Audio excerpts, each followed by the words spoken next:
Hi everybody, this is Amy and welcome back to my channel. Today we're making a fish curry. For this dish we need a pound of flaky white fish. I'm using haddock because that's what they had at my market, and we want to generously salt this on both sides and set that aside.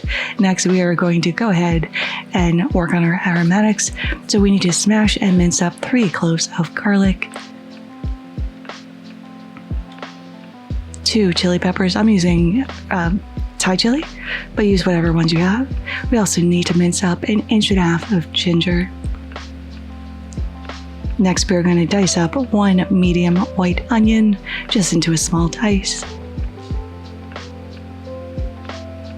So for some freshness, we're going to have 12 cherry tomatoes. These are the ones from the vine and they're super sweet. And we need a big bunch of mint and cilantro and basil if you want, but I didn't have any. We also need the juice of half of a lime. Now over on the stove, over medium-high heat, we're going to heat up a tablespoon of neutral oil.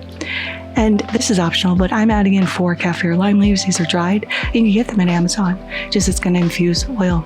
Then we're going to add our fish and lightly brown this on all sides, removing that thinner piece and letting this thicker piece cook before removing that as well. We're going to add in another tablespoon of neutral oil and add in all of our aromatics. And we're going to saute this until the onions get a little translucent and the ginger softens up a little bit. Next to go in is 3 tablespoons of prepared curry paste, red curry or green, it's up to you. We're going to saute that for 3 minutes just to get that really going. After 3 minutes, we're going to add a 14-ounce can of coconut milk, a teaspoon of sugar, a teaspoon of fish sauce, and the juice of half a lime. Then we're going to bring this up to a boil and let this simmer for 10 minutes. We really want to intensify these flavors and thicken this sauce. After 10 minutes, we're going to add back in our fish, and now we're going to finish cooking our fish through. So once it starts to flake apart, add in your tomatoes and your herbs, and at this point you can shut off the heat. That residual heat will wilt down your herbs. Just plate this in your favorite dish and garnish with a couple little lime wedges, and this is looking stunning. Now let's go ahead and give this a taste. I didn't even make rice for this because I just didn't want to stand in front of the stove any longer. The fish is cooked perfectly.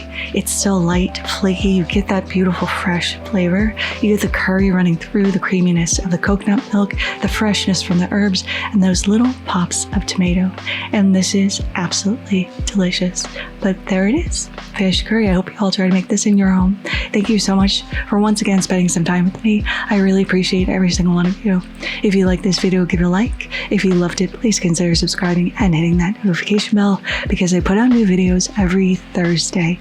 Thank you so much again, and until next time, happy cooking.